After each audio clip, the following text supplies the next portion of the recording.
Good morning, Jolly Cruise family. My name is Jason, and I am the Jolly Cruise vlogger. And let's talk about some of the cruise stories from the last week-ish over a good cup of coffee. Today, my cup of coffee is in a Reese's cup. Not obviously the Reese's cup, because it would melt because it's chocolate and peanut butter and the hot coffee. Yeah, it would melt. But nonetheless, let's get started on some of the cruise stories from the last week-ish.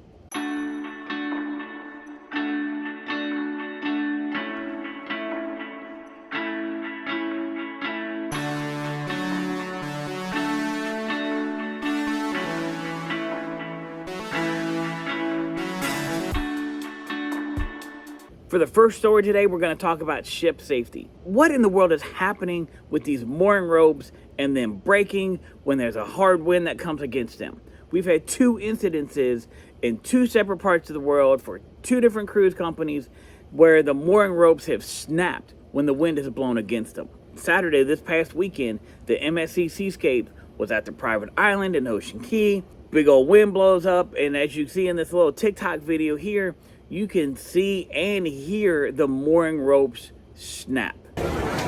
Oh, our lines are snapping. Look. Wait for it. Oh!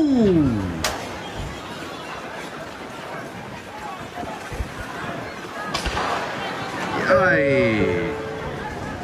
Teams of all station 1 and 2 proceed to mooring failure. Must board the attention gateway personnel. Stop traffic at clear gateways. I repeat, attention teams of all station 1 and 2 and proceed to mooring failure. Must abort. Attention gateway personnel. Stop traffic at clear gateways. Attention all crew members. This is the bridge of the ship. The bridge. The ship's water tide doors are about to be closed in the water for emergency reason. Stand clear of water tide doors. I repeat, stand clear of water tide doors. As the wind blew the ship away from the dock, the rope snapped. The gangway ended up falling into the water. Thank goodness nobody was on the gangway and nobody got hurt. But that would be a scary situation. But actually, you know, the weird part of my brain says that's kind of cool to catch it on video. So kudos to you for catching it on video. But just the day before, the Norwegian Epic was over in Italy. Strong winds hit that ship as well, and it pulled away from the dock and snapped the mooring lines. Unfortunately for this case, there were people actually on the gangway. When the ship started to blow away from the dock, there was a lady that fell in, and her valiant husband, kudos for the dude, jumped in to save her. The Port Authority did act quickly and did save both of them from the water. They did take them to the local hospital for treatment and just to make sure that they were okay.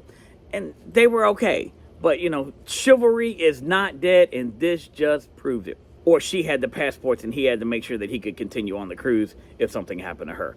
I don't know which way it is. But we'll go with chivalry because that makes the dudes look better.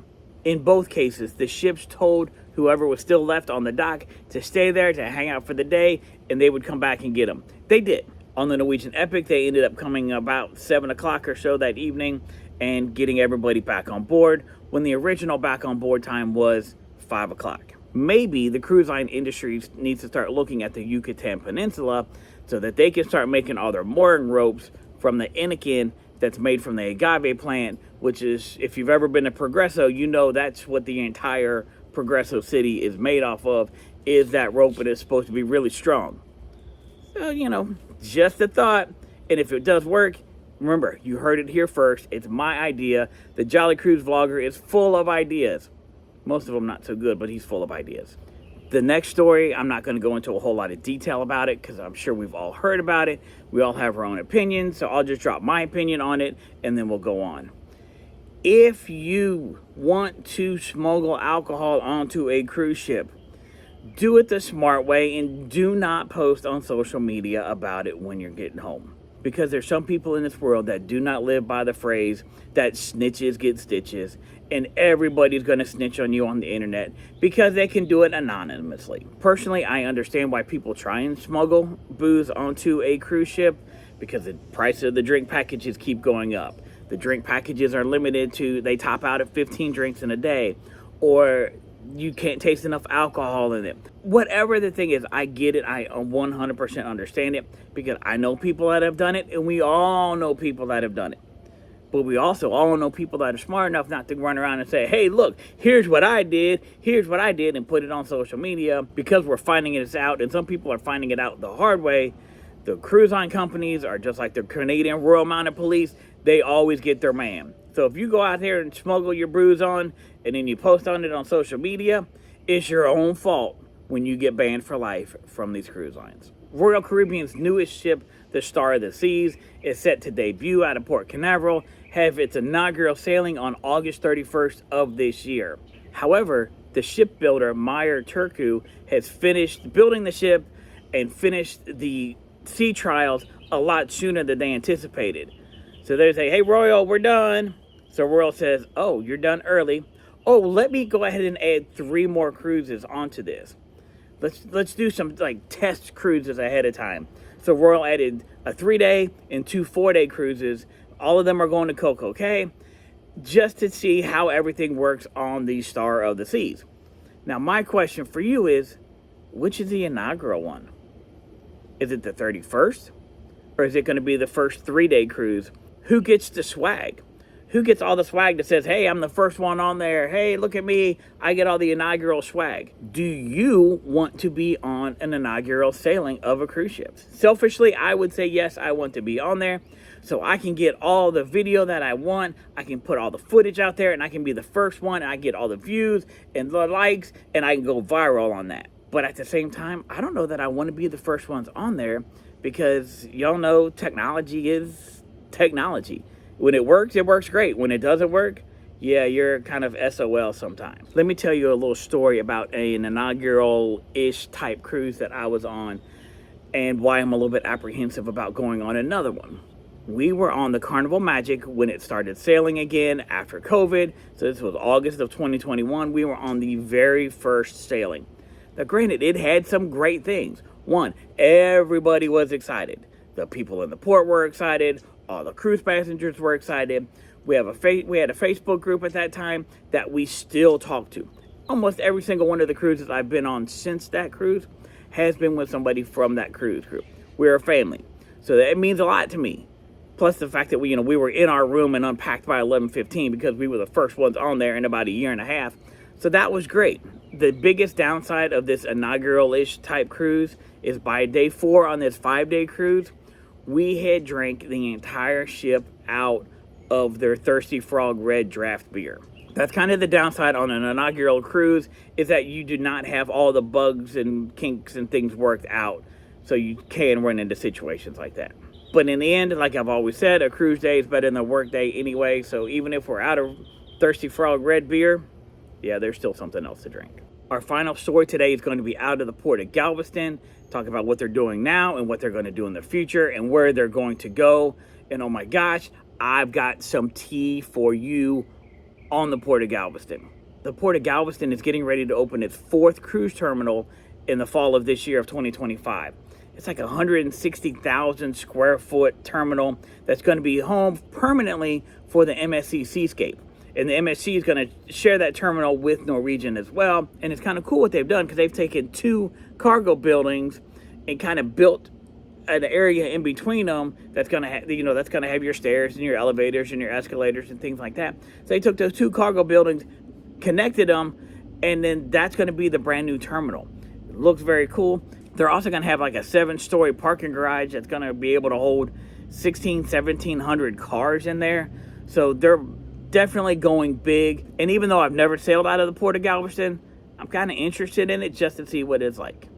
And then in 2027, the Disney Cruise Line has said they're going to start porting out of the Galveston on a year-round basis. Right now, the Disney Magic or the Disney Wonder are alternating times in there, and they're only there for the winter time. They're there from November through April. So starting in 2027, they're going to be there year-round. And there's also rumor that they're going to be putting one of their bigger ships right now.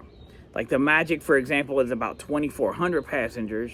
Well, they're thinking about bringing like the Wish or the Dream or the Fantasy, which is going to be like 4,000 passengers in there, so that they can closer compete to some of the Royal ships and the Carnival ships that are holding 5,000 and 6,000 passengers on there. So Disney is saying, hey, I'm going to make Galveston a major port for us as well. And just like the late, great Billy May says, but wait, there's more. That's right. There is more coming out of the port of Galveston, and this is a 1,000% just a rumor that I've heard. They're two separate rumors, but they're pretty daggone easy to connect the dots to each other. Rumor number one is that the port of Galveston has signed a non-disclosure agreement with an unnamed cruise line to begin operations in the year 2031. So that's interesting. That could be a couple things. We all know that Margaritaville at Sea is bringing a new ship on. Haven't announced which port that is at this particular time. It could be Galveston. It could be somewhere else. But the Margaritaville at Sea ship is going to be ready well before 2031.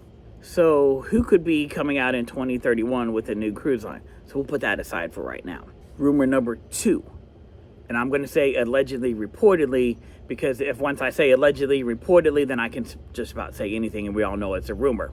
So rumor number two is allegedly, reportedly, NBC Universal, who is the parent company for Universal Parks and Resorts, has recently brought on and they're starting to update a cruise-related website.